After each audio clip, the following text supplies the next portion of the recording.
Pessoas que começam a usar drogas na juventude têm mais chances de serem adultos dependentes químicos. Esse é um dos motivos de o jovem ser o público-alvo da Semana Nacional de Prevenção às Drogas deste ano.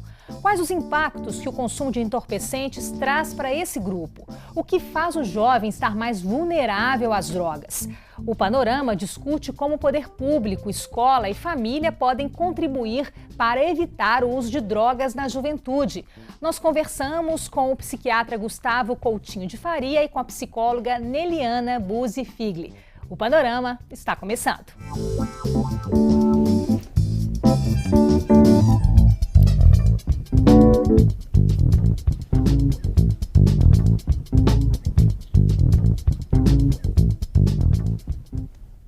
Bom, vocês já têm um trabalho já com jovens nessa área de atendimento e prevenção.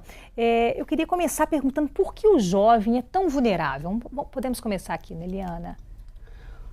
O jovem, ele está em crescimento, em amadurecimento. Então, se a gente parar para pensar na neurobiologia do cérebro, por exemplo, um jovem ainda não tem o sistema límbico formado. Né? Ele está em formação. Que é essa parte do cérebro. É a parte responsável pelas nossas emoções. Então, qualquer reação do jovem vai ser muito mais emocional do que com um adulto. Isso na área de drogas pesa muito, é muito fundamental, principalmente quando a gente fala de adolescentes, né? Porque a droga ela mexe com o sistema de prazer, sistema de recompensa cerebral. E o jovem já tem essa necessidade de experimentar. Então, experimentar emoções. Então, como ele ainda não tem esse emocional tão bem desenvolvido, muitas vezes com o uso de substâncias, com a tendência da personalidade, né, por busca de informações, por busca de novas emoções, ele pode realmente ser uma presa mais suscetível ao uso de substâncias. Gustavo, essa parte ainda em desenvolvimento do cérebro que a Neliana estava citando aqui é justamente responsável por essa questão das consequências, né, de você perceber quais são as consequências. É isso que com os 21 anos já começa a ter uma percepção mais forte? Obrigado pelo convite. E sobre isso, o jovem está numa fase de grande vulnerabilidade, tanto biológica quanto social. Primeiro porque, do ponto de vista social, quando um jovem conhece um amigo que é usuário de drogas, ele tem uma tendência muito maior a querer experimentar também. E do ponto de vista biológico, as drogas vão agir nesse sistema de recompensa cerebral e também numa região cortical que é responsável pelo controle do comportamento, que é o córtex pré-frontal. Esse córtex pré-frontal, ele está em desenvolvimento ao longo de toda a adolescência. É uma das últimas partes do cérebro que se forma. E, então, ele controla, por exemplo, a capacidade de controlar impulsos e regular o próprio comportamento. Por isso que o adolescente é tão impulsivo, né? Isso. O adolescente naturalmente já é mais impulsivo.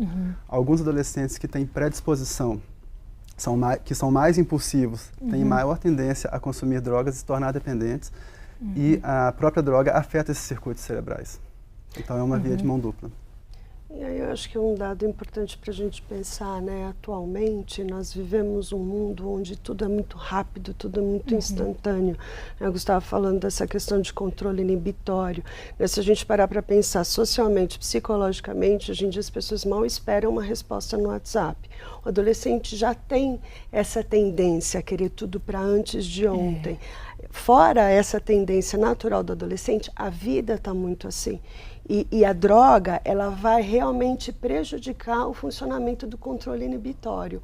Quanto mais jovem o jovem usa a substância.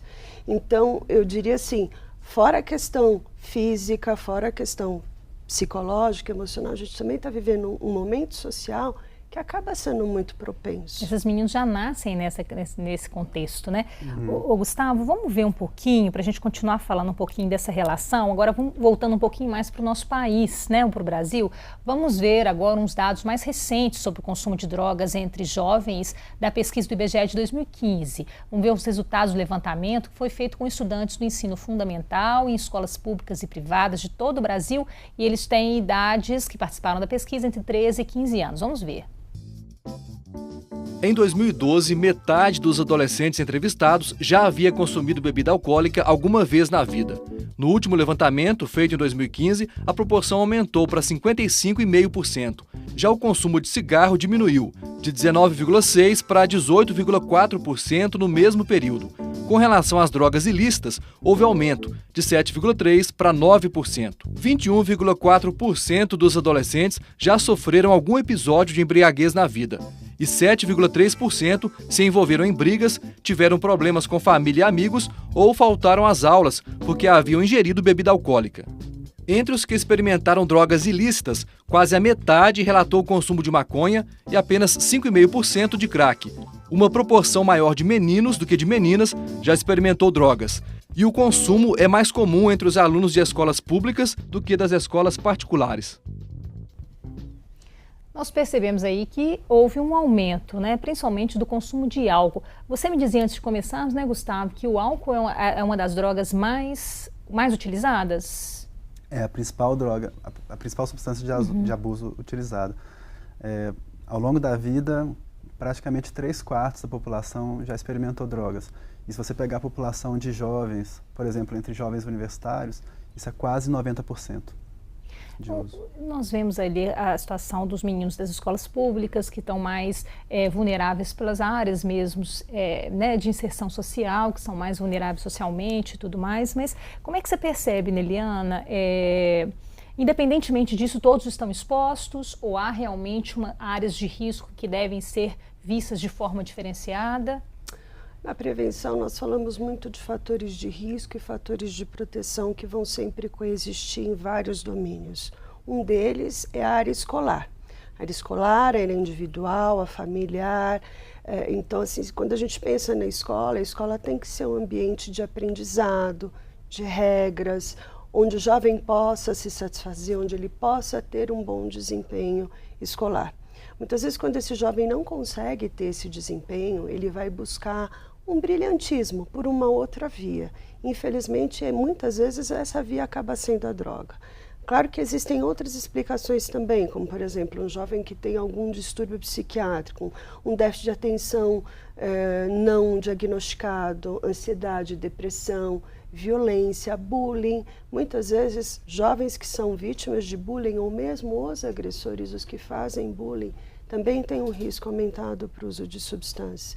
Então, a gente sempre tem que pensar nos fatores de risco e nos fatores de proteção, né? Porque também ficamos com um olhar assim, só na escola pública se usa droga. Isso não é uma realidade. Não. Nas escolas particulares se usa muita droga e se a gente parar para pensar, os traficantes vão assediar muito mais as escolas particulares porque é onde tem mais dinheiro. E há todo um trabalho para se evitar a proximidade desses traficantes, mas eles estão presentes ali, né? É uma realidade, né? Muito presentes. Gustavo, você que orienta os residentes, né, do Hospital das Clínicas, como é que é? Como é que você detecta? Realmente, cada vez mais os jovens de idades cada vez menores estão consumindo drogas, estão chegando para se tratar. Como é que você observa, assim, no geral, a realidade lá do Hospital das Clínicas? Sim, muitos jovens têm procurado ajuda para tratamento e olha que a gente trabalha com um problema já instalado, né? Que é a pessoa que já tem um quadro de dependência química, que já tem muitos problemas familiares, sociais ou mesmo pessoais relacionados ao uso de droga. Ou esses fatores que a Neliana citou, né? Isso, e como a gente trabalha com um serviço ambulatorial, então são pessoas que vêm voluntariamente ao tratamento. Então também já é uma fase mais madura, em que a pessoa já reconhece os problemas. Então, o jovem, na adolescência, por exemplo, muitas vezes esses problemas estão começando ainda, ou eles não aceitam o problema, então muitas vezes ainda nem chegam a procurar ajuda nessa fase. Algumas vezes os pais levam, mas há pouco engajamento, né, nessa fase ainda. Mais dificuldade, né? Vamos ver agora a opinião do Sérgio Porfírio, que é um especialista em psicanálise e educação. O momento que o país está vivendo, o momento que o mundo está vivendo, é um momento totalmente isolador. E a droga serve, às vezes, como um curativo, principalmente para as crianças, para os jovens, de um mundo em que eles não sabem o que fazer, como se virar, né? Como se tornar adulto. Eu acho que precisa passar pelas esferas da saúde, educação principalmente, na formação de professores, formação de profissionais para saber lidar com essas dificuldades. Quer dizer, ele fala um pouquinho dessa situação perturbadora que vivemos hoje, né? Dessa aceleração da internet e tudo mais. É esse o caminho mesmo, Neliana? É esse o caminho, e o que eu sempre enfatizo muito aqui, infelizmente o Brasil ele tem uma mentalidade muito curativa, é como o Gustavo falou, quando chega para tratamento, a pessoa já tem um desenvolvimento, ela já tem uma consciência, uma maturidade em relação ao problema que ela está enfrentando. A nossa grande arma é você prevenir. E como o Brasil tem uma mentalidade muito curativa, muitos poucos recursos são alocados em prevenção. Muitas vezes as pessoas falam, mas me fala um projeto de prevenção bom. Existiram vários, mas eles não se mantêm. Né? Conforme o político, ele se mantém. Conforme o político, ele é retirado. A gente não tem uma consistência, uma manutenção, né? Não tem uma continuidade. E essa acho que é uma grande falha da educação. Gustavo, como é que é o tratamento? Eles se tratam...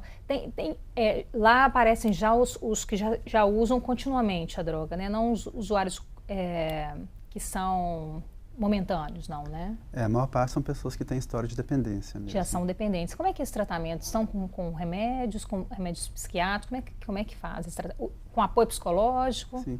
O importante é tentar individualizar o tratamento para cada pessoa. Então, algumas pessoas conseguem, inclusive, mudar o próprio consumo de drogas, álcool ou tabaco sozinhas, mas a maioria delas vai precisar de alguma ajuda. Às vezes, uma intervenção breve de um profissional de saúde é capaz de ter bons resultados em relação ao tratamento. Por isso que é importante discutir isso aí, mesmo nos postos de saúde, que você pode ter um bom resultado.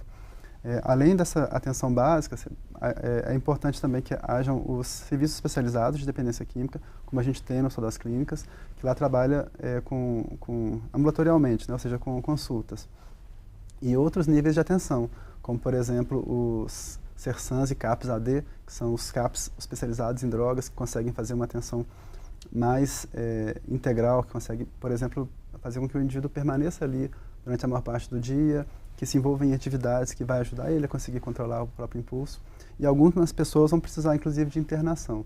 Ou a internação clássica mesmo, que é uma internação em um hospital psiquiátrico, para que ela possa receber um tratamento medicamentoso e um apoio psicológico, e estar num ambiente livre de drogas, ou até mesmo nas comunidades terapêuticas, que são instituições que não tem esse molde hospitalar, né, mas tem um apoio de entidades religiosas ou mesmo da própria sociedade, para que a pessoa possa voluntariamente buscar ali um ambiente mais protegido para se tratar. Mas existem sim medicamentos que podem ajudar a controlar o uso. Niliana, sua experiência em São Paulo, né, com a formação em toda, em São Paulo também, como é que é essa realidade aqui? É semelhante em todos os estados, de todos os estados, quer dizer, o jovem, cada vez mais jovem, tendo contato com a droga. Sim, eu acho que, voltando a também ressaltar o que o Gustavo está falando, né? Acho que quando a gente fala de prevenção, é importante, assim, qualquer contato que um profissional, seja da educação ou da saúde, tenha com esse jovem, muitas vezes uma intervenção breve, uma fala, uma simples conversa, uma orientação, sem julgamento, mas muito mais pela informação, por si só já é muito valiosa para que essa pessoa não desenvolva a dependência. Acho que é importante a gente salientar, né, que, em essência, a maioria dos adolescentes não são dependentes químicos, salvo casos de grande vulnerabilidade biopsicossocial, né, porque a dependência química ela leva um tempo para se instaurar. Né? Então, quando a gente pensa num jovem, assim, ela vai levar um tempo, e muitas vezes o jovem vai entrar em contato com a substância. E aí eu acho que é importante orientar os pais também de que, assim, o entrar em contato com a substância não quer dizer que ele vá se tornar dependente. Né? A gente fala das pessoas que são abstêmias, que são aquelas que não usam nada, aquelas que fazem um uso, que eventualmente podem usar, aquelas que caminham para um uso nocivo, que são aqueles jovens e pessoas que já vão ter algumas consequências, por exemplo, bebeu e dirigiu e se acidentou, né? E aí caminhar para a dependência, que é onde as pessoas procuram o tratamento. Então, assim, a gente está falando de um grande leque de pessoas antes de chegar na dependência. Eu acho que a ideia é a gente ter o olhar preventivo para isso. Principalmente no caso da juventude, né? Muito. Nós vamos para um rápido intervalo, já a gente volta um pouquinho focando nessa questão do tratamento, da prevenção, dos caminhos para se evitar que a juventude esteja mais exposta às drogas. O Panorama volta já já.